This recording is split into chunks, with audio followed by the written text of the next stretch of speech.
اما بعد فاعوذ باللہ من الشیطان الرجیم بسم اللہ الرحمن الرحیم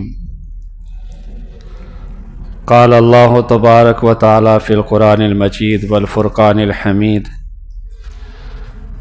اعوذ باللہ من الشیطان الرجیم بسم اللہ الرحمن الرحیم یا ایتها النفس المطمئنہ ارجعی الی ربک راضیۃ مرضیہ فادخلی فی عبادی وادخلی جنتی۔ میرے بھائیوں، دوستوں اور بزرگوں، اللہ رب العالمین نے یہ ساری مخلوق پیدا کی۔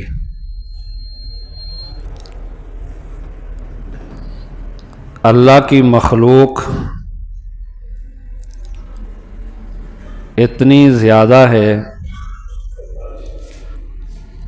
کہ بعض روایات کے اندر آتا ہے کہ اللہ کی 18,000 مخلوق ہے، اور بعض روایات میں آتا ہے کہ 70,000 مخلوق ہے۔ اس ساری مخلوق کو کھانا اللہ دیتے ہیں، اس ساری مخلوق کو پانی اللہ دیتے ہیں، اس مخلوق کی جو جو ضرورت ہے اللہ رب العالمین اس کی ضرورت کو اسی طرح سے پورا کرتے ہیں۔ اسی لیے ہم کہتے ہیں الحمدللہ رب العالمین، تمام تعریفیں اس اللہ کے لیے ہیں رب العالمین، جو تمام جہانوں کا رب ہے، سب کو کھلاتا ہے، سب کو پلاتا ہے، سب کو جو چاہیے وہ دے دیتا ہے، اور پھر سب پر موت واقع ہو جاتی۔ دنیا کی کوئی مخلوق ایسی نہیں ہے کہ جس پر یہ موت واقع نہ ہو، چاہے پہاڑ ہوں، چاہے درخت ہوں، چاہے انسان ہوں، چاہے حیوان ہوں، چاہے سمندر اور دریا ہوں، ہر مخلوق کی اپنی اپنی موت کا انداز اور طریقہ ہے،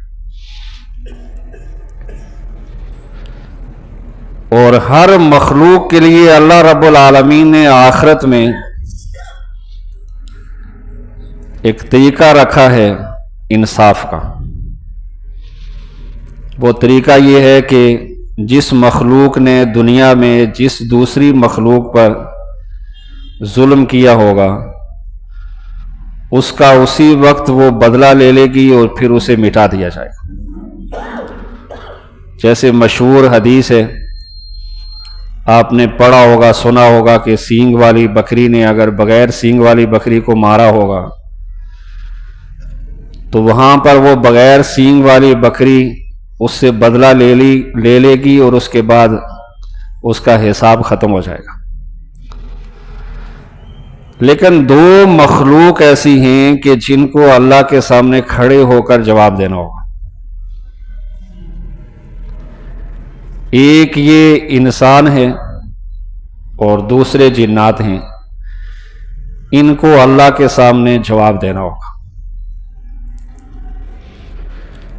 کہ میں نے دنیا میں کیا کچھ کیا اور دنیا سے کیا کچھ لے کے آیا ہوں، اور اسی مخلوق کے اعمال کو تولا جائے گا، ترازوں پہ تولا جائے گا۔ اسی لیے یہ جو ترازو ہے، اس کے ساتھ انسان کا ہمیشہ واسطہ پڑتا ہے۔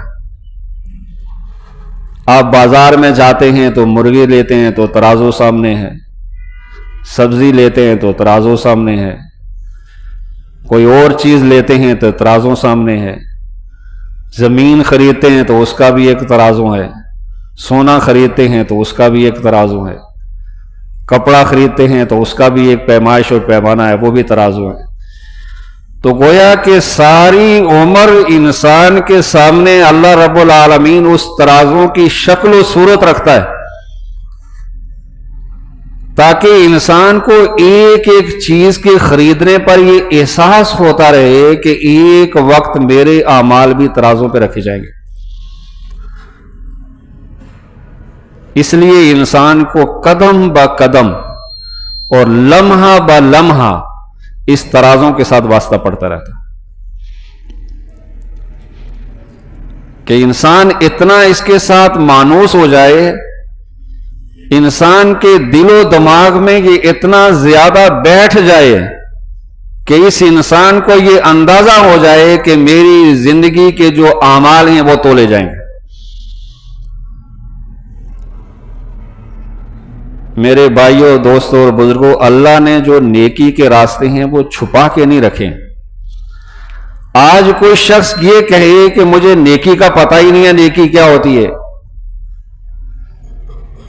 یہاں تک کہ جو مسلمان نہیں ہیں، غیر مسلم ہیں، ان پر بھی یہ بات روز روشن کی طرح عیاں ہے کہ نیکی کیا ہے اور برائی کیا ہے۔ کافر بھی اس بات کو سمجھتا ہے کہ جھوٹ بولنا برا ہے، کافر بھی اس بات کو سمجھتا ہے کہ رشوت لینا برا ہے، ظلم کرنا برا ہے، اور مسلمان اس بات کو سمجھتا ہے کہ جھوٹ بولنا گناہ ہے، غیبت کرنا گناہ ہے، کم تولنا گناہ ہے، کسی کو دھوکہ دینا گناہ ہے۔ نیکی کے راستے اللہ نے پردوں میں چھپا کے نہیں رکھے، بالکل انسان کے سامنے رکھے ہیں کہ یہ نیکی کا راستہ ہے اور یہ برائی کا راستہ ہے۔ ہدیناہ النجدین، دو راستے میں نے انسان کو دکھائے ہیں، اختیار دے دیا ہے، اختیار تمہارا ہے، چاہو تو نیکی کے راستے پر چلو اور چاہو تو برائی کے راستے پر چلو، تمہارا ہاتھ پکڑ کے کوئی منع کرنے والا نہیں ہے، لیکن تمہارے ساتھ دو ایسے فرشتے ہیں جو اس کو ہر وقت لکھ رہے ہیں، نہ وہ کسی کو کہتے ہیں کہ کرو اور نہ کسی کو کہتے ہیں کہ نہ کرو، بس لکھ لیتے ہیں۔ تو دنیا کے اندر انسان جب زندگی گزارے تو یہ سوچ کر گزارے کہ میرے اعمال تولے جائیں گے۔ جو ہمارے مدارس میں یہ سال کے آخر میں آپ ہمیشہ امام بخاری کی جو پڑھتے ہیں نا کہ امام بخاری میں انہیں آخری باب باندھا ہے، وَنَضَعُ الْمَوَازِينَ الْقِسْطَ لِيَوْمِ الْقِيَامَةِ، کہ القسط انصاف کے ساتھ۔ آپ کی عدالتوں کے اوپر بھی ترازو لگا ہوا ہے، لکھا ہوتا ہے اعدلوا هو اقرب للتقوی، لیکن جو اندر بیٹھے ہوئے ہیں ان کو اس سے کیا لگے کہ اعدلوا هو اقرب للتقوی کیا ہوتا ہے۔ انہوں نے کبھی اس آیت کے اوپر غور و فکر کیا ہو، کبھی پڑھا ہو، کبھی سنا ہو، کبھی سوچا ہو، اور کبھی یہ محسوس کیا ہو کہ جس جگہ پر میرے رب نے مجھے بٹھایا ہے یہ جگہ مجھے یا تو جنت میں لے جائے گی یا جہنم میں لے جائے گی۔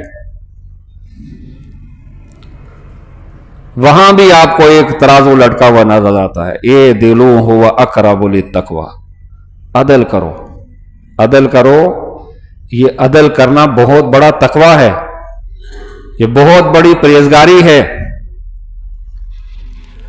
اور عدل کے شعبے میں آج دنیا میں ہم کون سے نمبر پہ ہیں؟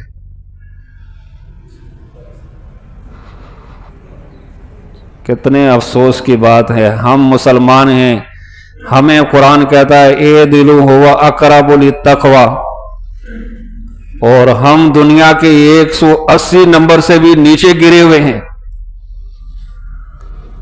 جب دنیا میں ہمارا یہ حال ہے تو آخرت میں کیا ہوگا؟ ہم تو اتنے پیچھے، دنیا کے نظام کے اندر اللہ کے نظام کو نافذ کرنے میں اتنی پیچھے رہ گئے ہیں کہ ہماری جو ریٹنگ نمبر ہے وہ انتہائی نچلے درجے کے اندر ہے. یہ سوچنے کی بات ہے اور یہ غور و فکر کی بات ہے. یہ ان لوگوں پر بہت بڑی بھاری ذمہ داری ہے کہ جن کو اللہ نے اس منصب پر بٹھایا ہے، اور پھر یہ ان کی ذمہ داری ہے، لیکن جس کو دنیا میں اللہ نے ہاتھ میں ترازو دیا ہے اس کی بھی بہت بڑی ذمہ داری ہے. یہ جو لوگ تاجر ہیں اور جن کے ہاتھ میں ہر وقت ترازو ہوتا ہے، ان کو یہ ڈرنا چاہیے ہر وقت، یہ اللہ نے دنیا میں میرے ہاتھ میں ترازو دے دیا ہے. اسی لیے امام بخاری میں آخر میں اس انسان کو جوڑ کر یہ کہا ہے وَنَزَعُ الْمَوَازِينَ الْقِسْطَ لِيَوْمِ الْقِيَامَةِ اَيْ لِحِسَابِ يَوْمِ الْقِيَامَةِ. اور یہ بھی روایات کے اندر آتا ہے کہ ہر عمل کا ترازو علیحدہ ہے. نماز کا ترازو اللہ نے الگ رکھا ہے، روزے کا الگ رکھا ہے، حج کا الگ رکھا ہے، لیکن اس کی بہترین تفسیر یہ ہے کہ ترازو ایک ہی ہے، لیکن وہ ترازو اتنا بڑا ہے کہ مشرق سے لے کر مغرب تک اور شمال سے لے کر جنوب تک وہ ساری دنیا اس کے پلڑے میں، ساری دنیا اس ترازو کے پلڑے میں. یہ دنیا آپ کو بہت بڑی نظر آتی ہے، لیکن اس دنیا سے اوپر بھی اللہ نے ایسی مخلوق بنائی ہے کہ انسان سوچ نہیں سکتا. حضرت جبریل امین کے بارے میں آتا ہے کہ اللہ نے آپ کے جو بازو بنائے ہیں، آپ کے جو پر بنائے ہیں، وہ اتنے بڑے ہیں کہ مشرق سے لے کر مغرب تک اور شمال سے لے کر جنوب تک پوری دنیا ان کے پروں کے نیچے.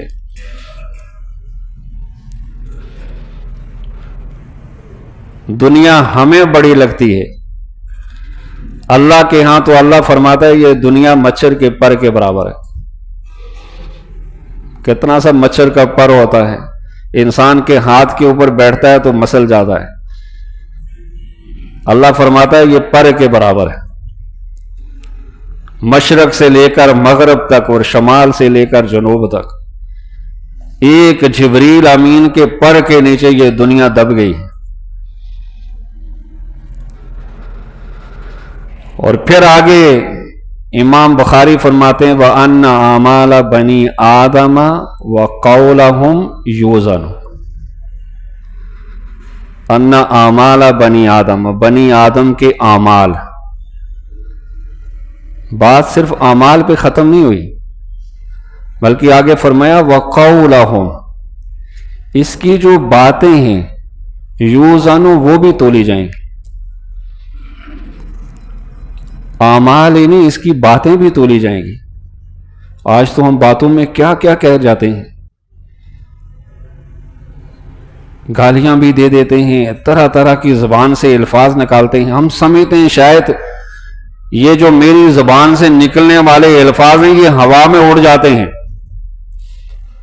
ہوا میں اڑتے نہیں، یہ کہیں محفوظ ہو جاتے ہیں. اس لیے انسان کو کبھی غلطی کر کے اپنے بچوں کو بھی گالیاں نہیں دینی چاہیے. یہ سوچنا چاہیے کہ میری زبان سے نکلے ہوئے جو الفاظ ہیں یہ ہوا میں اڑتے نہیں ہیں، یہ کہیں محفوظ ہو جاتے ہیں.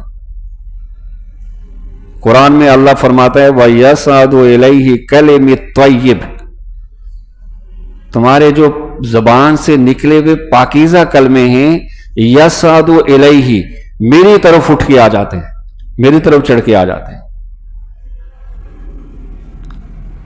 بھائی انسان کو اللہ نے اپنا نائب اور خلیفہ بنایا اور دنیا کا بادشاہ اور شہنشاہ بنایا اور دنیا کی تمام مخلوق کا بادشاہ بنایا، اشرف المخلوقات بنایا. ایسے تو نہیں بنایا ہے، ایسے تو نہیں چھوڑا جائے گا اسے.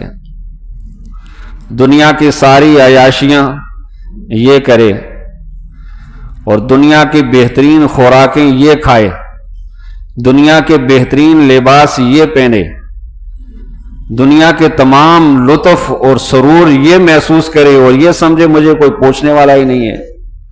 مجھے ایسے ہی چھوڑ دیا جائے گا. ایسے نہیں چھوڑے گا، بلکہ اللہ رب العالمین کے ہاں اس کا حساب ہوگا. تو یہ جو الفاظ ہیں انسان اس پر غور و فکر کرے. وَأَنَّ أَعْمَالَ بَنِي آدَمَ وَقَوْلَهُمْ، بنی آدم کے اعمال یہ ہیں نماز پڑھنا ہے، روزہ رکھنا ہے، حج کرنا ہے، زکوٰۃ دینا ہے، نیکی کے مسجد بنا دینا ہے، مدرسہ بنا دینا ہے، اور نیکی کے کام ہے، یہ اعمال ہیں. قول کیا ہے؟ قول انسان کی بات ہے، انسان کی زبان سے نکلے ہوئے الفاظ ہیں. یوزن، انہیں ان کا وزن کیا جائے گا، انہیں تولا جائے گا. پھر آگے جب امام بخاری اس کی حدیث لاتے ہیں تو اس حدیث کا تعلق انسان کی زبان سے ہے، اعمال سے نہیں ہے. جو فرمایا کلمتان حبیبتان الی الرحمن ثقیلتان علی المیزان سبحان اللہ و بحمدہ سبحان اللہ العظیم، یہ ذکر ہے، ذکر کے الفاظ ہیں.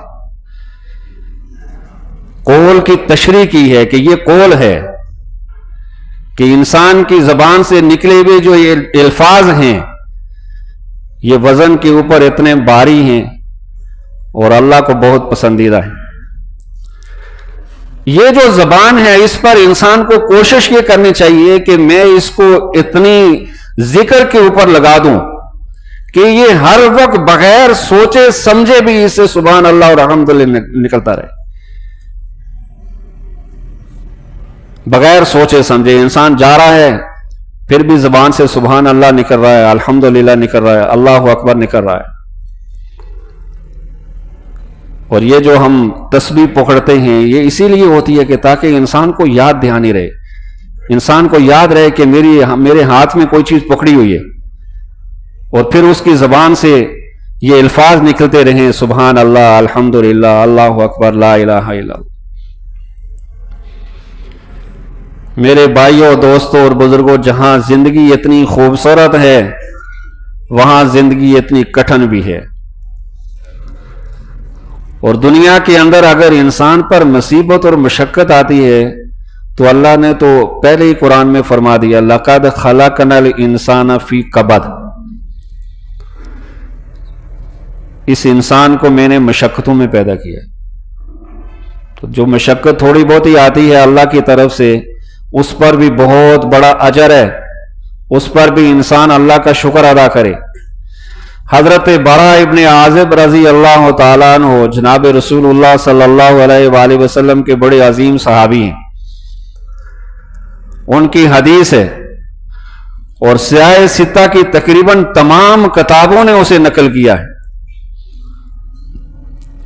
وہ فرماتے ہیں کہ جناب رسول اللہ صلی اللہ علیہ وآلہ وسلم نے فرمایا جب کسی نیک آدمی کی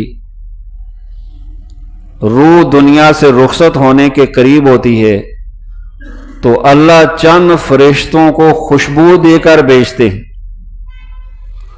جنت کی خوشبو دے کر بھیجتے ہیں، اور وہ نورانی چہرے آ کے اس کے سامنے کھڑے ہو جاتے ہیں، ایک اس کے سر کی طرف اور ایک اس کے پاؤں کی طرف،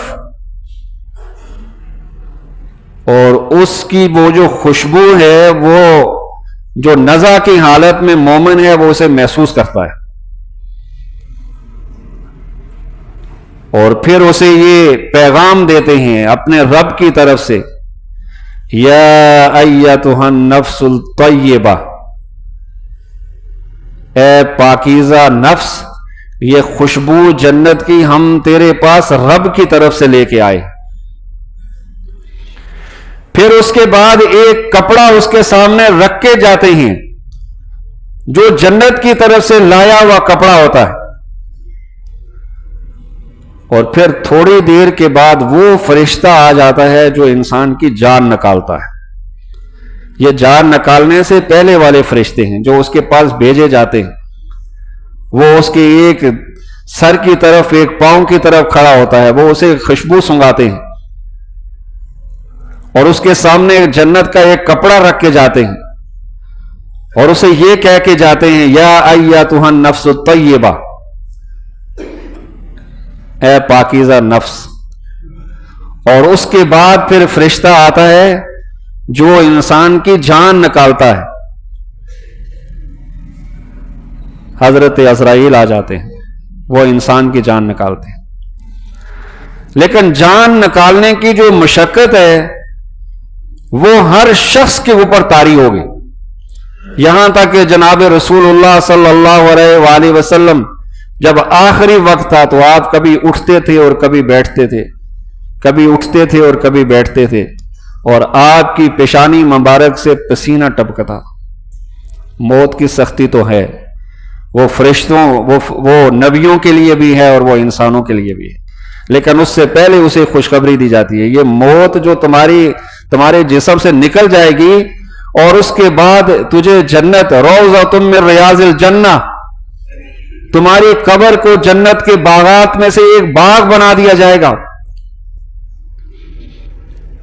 اور جو قبر اتنی چھوٹی سی ہمیں محسوس ہوتی ہے، حدیث کے اندر آتا ہے کہ اس کی قبر کو وسیع کر دیا جاتا ہے تا حد نگاہ، جہاں تک اس انسان کی نظر پہنچتی ہے اس وقت اس حد تک اس کی قبر کو کشادہ کر دیا جاتا ہے. اسی لیے حدیث کے اندر آتا ہے کہ جب انسان کا اعمال کا وزن ہوگا تو وہاں حضرت آدم علیہ السلام کھڑے ہوں گے، اس ترازوں کے ساتھ حضرت آدم علیہ السلام کھڑے ہوں گے، اس لیے کہ حضرت آدم، بنی آدم، ہم ان کی اولاد ہیں، تمام مخلوق ان کی اولاد ہے. تو کبھی کبھی باپ خود کھڑا ہو کے اپنی جائیداد تقسیم کر رہا ہوتا ہے، یہ تیری ہے اور یہ تیری ہے اور یہ تیری ہے. تمام مخلوق چونکہ حضرت آدم کی اولاد ہے تو حضرت آدم وہاں خود کھڑے ہوں گے کہ میری اولاد کا آج حساب ہو رہا ہے، میری اولاد کے آج اعمال کو تولے جائیں گے. تو حضرت آدم اس ترازوں کے پاس کھڑے ہوں گے، اور ترازوں کے بارے میں آتا ہے کہ حضرت جبریل امین اس انسان کے اعمال کو تولیں گے، اور حضرت عزرائیل وہاں پر موجود ہوں گے، اس لیے کہ اس نے اس شخص کی روح نکالی، وہ بھی وہاں پہ موجود ہوں گے. میرے بھائیوں، دوستوں اور بزرگوں، ہمیشہ انسان کو اپنی زندگی میں ایک تو یہ کہ اپنے عمل پر ہمیشہ نظر رہے کہ میرا جو عمل ہے وہ اللہ اور اللہ کے رسول کو پسند آئے گا یا اللہ اور اللہ کے رسول اس سے ناراض ہوں گے. اور یہ فیصلہ انسان خود کر سکتا ہے کہ جو کام میں کر رہا ہوں اس سے میرا نبی خوش ہوگا یا اس سے میرا نبی ناراض ہو جائے گا.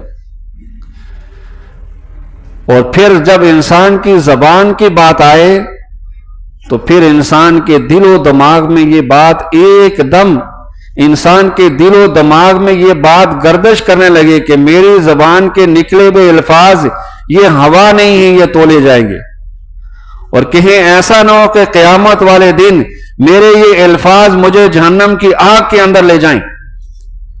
پھر انسان برے صحبتوں سے اور برے دوستوں سے اور بری گفتگو سے، آج ہمارا نوجوان یہ ساری چیزیں بھول چکا ہے.